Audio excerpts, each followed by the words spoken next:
Audio Jungle.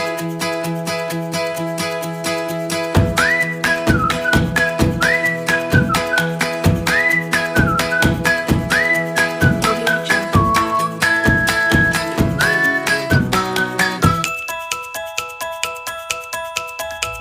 Assalamualaikum warahmatullahi wabarakatuh. Hai, kami dari kelompok 5. Kami akan menjelaskan tentang syair Juhair bin Abi Sulma dan sejarah singkat sastra Arab pada zaman jahiliyah. Sebelum itu kami izin memperkenalkan diri. Nama saya adalah Anissa Trihandayani yang akan menjelaskan tentang syair Juhair bin Abi Sulma, dan teman saya Nadia Salsabila yang akan menjelaskan tentang sejarah singkat sastra Arab pada zaman jahiliyah. Nah, teman-teman, sebelum kita lanjut ke syair Juhair bin Abi Sulma, kalian udah tahu belum gambar atau foto Juhair bin Abi Sulma itu sendiri? Nah, kalau belum tahu, kalian bisa lihat sebelah sini. Nah, ini dia gambar dari Juhair bin Abi Sulma. Nah, kita lanjut aja langsung ke ceritanya. Jadi teman-teman, ada latar belakang bahwa dari syair Juhair bin Abi Sulma tersebut. Jadi bukan semata-mata dia ingin buat syair, tapi ada latar belakang masalahnya teman-teman. Nah, jadi teman-teman, pada zaman dahulu itu ada sebuah perlombaan. Perlombaan apa coba? Perlombaan menunggangi kuda. Nah, jadi mereka itu dulu ada perlombaan menunggangi kuda. Nah, tiba-tiba ada percecokan antara dua kelompok, yaitu kelompok Subyan dan kelompok Absun. Nah, terjadilah percecokan antara dua kelompok ini selama bertahun-tahun, gak selesai-selesai, sampai akhirnya 40 tahun. Nah, pada akhirnya karena udah lama banget tuh ya perperangan antara dua kelompok ini, yaitu Absun dan Subyan, muncullah seorang hakim. Jangan tanya hakimnya siapa, karena di sini nggak dijelasin. Jadi hakim ini menurut saya sih kayak ada kelompok dua itu ya. Jadi si hakim ini ingin mendamaikan dua kelompok tersebut dengan, jadi hakim ini mengutus atau memanggil orang-orang penting dari dua kelompok kubu tersebut. Akhirnya berunding atau melakukan perundingan. Nah, hasil perundingan mereka adalah membayar diah. Apa itu membayar diah? Jadi teman-teman, membayar diah itu adalah contohnya gini. Misalkan A, B, dan C. Nah, si C ini ngebunuh si A. B ini adalah kerabatnya si A. Nah, jadi si B ini berhak untuk menuntut si C. Menuntutnya bisa membunuh balik atau membayar diah. Jadi seperti itu. Membayar diah itu. Nah, akhirnya mereka sepakat untuk membayar diah. Nah, teman-teman, dari cerita singkat ini, si Juhair bin Abi Sulma ini tersentuh hatinya karena pertengkaran mereka tuh saking lama-lamanya sampai bertahun-tahun, gak selesai, akhirnya sampai 40 tahun, akhirnya berujung damai. Dan ini benar-benar bikin Juhair bin Abi Sulma tuh excited gitu, kayak terharu. Akhirnya Juhair bin Abi Sulma ini membuat syair. Udah ada yang tahu belum syairnya? Kalau belum tahu, ikutin terus. Ayo sekarang teman-teman, kita belajar syair Juhair bin Abi Sulma. Ayo kalian, kita baca bareng-bareng ya. Kalian bisa lihat di samping ini. Yang pertama, Saimtu takhalif al-hayah wa man ya'ish tamanin haulan la abalaka yas'am. Artinya, ada yang tahu artinya nggak? Artinya, aku telah tidak kuat dengan masalah ini yang tidak pernah selesai. Jadi maksudnya dia itu tidak kuat atas masalah yang nggak pernah selesai. Kayak masalah kecil aja bisa sampai 40 tahun gitu kan. Terus yang kedua, yang selanjutnya, aku dan orang yang telah hidup selama 80 tahun lamanya. Jadi aku ini adalah aku dan orang yang hidup selama 80 tahun lamanya. Jadi ya maksudnya di Juhair bin Abi Sulma dan orang-orang yang menyaksikan pertengkaran atau perkelahian antara dua kubu tersebut. Jadi mereka tuh udah gak kuat dan udah lelah karena gak pernah selesai gitu. Nah, bait yang kedua kalian bisa lihat sebelah sini.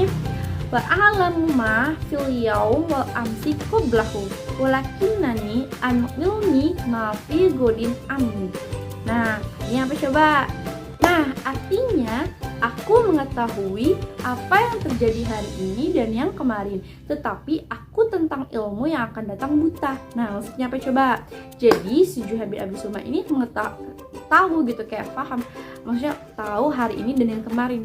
Apa yang terjadi hari ini dan yang kemarin tuh dia tahu gitu. Tapi maksudnya aku tentang ilmu yang akan datang buta itu maksudnya dia nggak tahu hari esok tuh gimana gitu. Kayak dia tuh nggak tahu.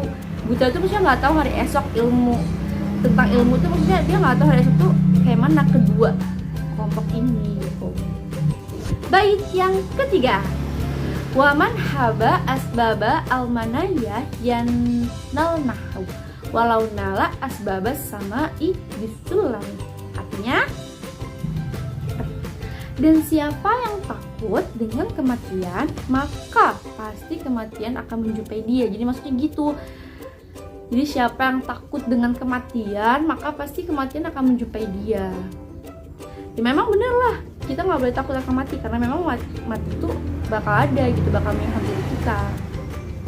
Bait yang keempat, waman yaj'alil ma'ruf fi ghairi ahlihi ya'ud hamduhu damma alaihi wa yandam. Artinya, dan barang siapa yang memberikan kebaikan kepada orang yang tidak pantas diberikan kebaikan, dan ketika dia melakukan keburukan ia menyesal. Nah, maksudnya apa coba? Jadi maksudnya teman-teman, barang siapa yang memberikan kebaikan kepada orang yang tidak pantas untuk menerima kebaikan, maksudnya orang yang tidak pantas menerima kebaikan tuh dia tuh kayak gini. Kayak misalkan kita kayak menolong dia gitu. Oh nggak menolong, misalkan kita mengunjungi dia gitu, kayak silaturahmi ke dia gitu. Ngapain sih gitu, tumben banget silaturahmi gitu kan. Jadi kayak serba salah. Terus misalkan orang itu nggak ngunjungin nih si orang yang nggak pantas untuk menerima kebaikan ini, dia bilang, ih sombong banget sih nggak pernah silaturahmi kesini, emang duduk kayak apa, nah, gitu contohnya. Jadi kayak barang siapa yang memberikan kebaikan kepada orang yang tidak pantas diberikan kebaikan, dan ketika dia melakukan keburukan ia menyesal. Jadi lama-kelamaan si orang yang melakukan keburukan ini menyesal, ih apa ya kayak gitu. Nah itu sih intinya. Bait keberapa tadi? Bait kelima, wa mahma takun inda imri'im min kholikihi walau kholaha tahfa ala nasi tu'allam. Artinya, walaupun kita menyembunyikan kebaikan terhadap semua orang, kalau emang dasarnya baik, orang itu pasti bakal tahu gitu. Intinya sih gitu. Maksudnya kayak syair ini intinya, walaupun kita menyembunyikan kebaikan, kita nggak menampakkan kebaikan gitu. Kalau misalkan emang kita baik, ya orang itu pasti bakal tahu kalau kita baik gitu teman-teman. Gitu maksudnya. Jadi kita tuh nggak perlu pamer-pamer kebaikan. Jadi kita tetap rendah hati. Bait keenam, li'anna lisan al-mar'i miftahun qalbihi idza huwadda ma yaqulu minal fami. Artinya, karena perkataan adalah kunci terhadap apa yang di hati, maka dari ucapan itu kita bisa mengetahui apa yang ada di dalam hatinya. Nah, jadi maksudnya dari syair ini, Juhair bin Abi Sulma tuh mengatakan bahwasanya perkataan itu adalah cerminan hati. Jadi jika kita ingin melihat hatinya, maka kita harus melihat perkataannya. Jika perkataannya baik, maka hatinya pun baik. Jika perkataannya buruk, maka hatinya pun buruk. Bait yang ketujuh, lisanul fata bisifun wanisfun fawaduhu walam yabqa illa suratul hiwat. Dan jadi nanti kalian bisa baca di sininya, aku kurang. Jadi artinya yang terakhir itu perkataan kita adalah setengah dari hati kita. Semua manusia itu yang paling penting adalah pikiran, akal, hati, dan lisan. Setelah itu nyisa daging dan darah. Nah ini bener banget teman-teman, dari syair Juhair bin Abi Sulma. Jadi perkataan kita itu adalah setengah dari hati kita gitu. Memang nggak sepenuhnya, cuman perkataan itu adalah mencerminkan siapa kita. Jadi semua manusia itu organ tubuhnya gitu. Yang paling penting itu ada 3. Apa aja tuh? Pikiran atau akal, hati, dan lisan. Setelah itu hanya sisa daging dan darah. Karena kita nggak ada bedanya sama hewan. karena hewan juga punya darah, hewan juga punya daging. Nah, tapi yang membedakan kita yang paling penting adalah yaitu pikiran, hati kita, dan lisan kita.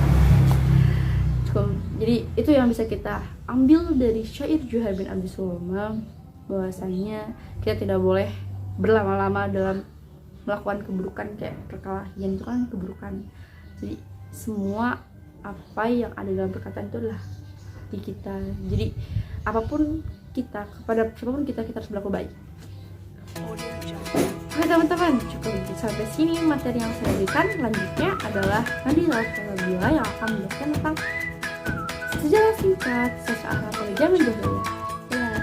Audio Jungle. Nama saya Nadia Salsabila. Saya akan menjelaskan secara singkat sastra pada masa jahiliyah. Yang pertama, prosa. Telah dijelaskan oleh kelompok-kelompok sebelumnya bahwasannya prosa pada masa jahiliyah terdapat 4 jenis, yaitu khutbah, wasiat, hikam, dan juga amsal. Yang pertama, khutbah. Khutbah adalah ungkapan atau wacana yang ditujukan untuk orang banyak dalam rangka menjelaskan sesuatu untuk mempengaruhi, memotivasi, atau mempertahankan pendapat sendiri. Di antara sebab kemunculannya adalah kebiasaan masyarakat jahiliyah yang suka membangga-banggakan silsilah, sering terjadinya perang antar suku, serta kekacauan politik yang melanda masyarakat jahiliyah. Khutbah memiliki karakteristik kalimat yang digunakannya singkat, lalu ringkas, dan kata-kata yang digunakannya fasih. Selanjutnya ada wasiat. Wasiat adalah nasihat dari seseorang yang akan meninggal dunia atau seseorang yang akan berpisah dalam rangka permohonan untuk mengerjakan sesuatu. Wasiat memiliki karakteristik fasihnya kata-kata, lafaz yang digunakannya singkat, kalimatnya singkat, serta benar-benar dari pemikirannya sendiri. Selanjutnya hikam. Hikam adalah kata-kata hikmah yang berisi ungkapan pendek yang menggambarkan adat istiadat suatu bangsa. Hikam memiliki karakteristik lafaz-lafaznya fasih, maknanya jelas dan mendalam, pemikirannya bagus dan mendalam, serta menggambarkan adat istiadat masyarakat. Selanjutnya adalah amsal. Amsal adalah ungkapan ringkas yang lahir dari suatu kejadian. Amsal ini diucapkan pada keadaan atau peristiwa tertentu dan digunakan untuk menyerupakan keadaan atau peristiwa asal di mana masal tersebut diucapkan. Amsal dan hikam tidak ada perbedaan dalam segi karakteristik, kecuali dalam beberapa hal. Yang pertama, hikam menunjukkan manusia untuk berperilaku baik dan melarang untuk berperilaku buruk, sedangkan amsal tidak demikian. Yang kedua, hikam tidak berkaitan dengan kisah atau kejadian-kejadian, tapi amsal dia berkaitan dengan kisah-kisah atau kejadian-kejadian. Yang ketiga, hikam tidak harus populer, tapi amsal dia harus populer karena dia tidak bisa disebut amsal kalau dia belum populer. Yang kedua adalah syair. Jadi, syair pada masa jahiliyah memiliki kedudukan yang sangat tinggi. Pada masa jahiliyah, syair harus memiliki diksi dan imajinasi yang kuat agar dapat memberikan kesan mendalam. Selain itu, syair harus mencerminkan keadaan masyarakat agar dapat dikenang sepanjang masa. Ciri khas yang dimiliki syair pada masa jahiliyah diantaranya adalah singkat, bahasanya padat,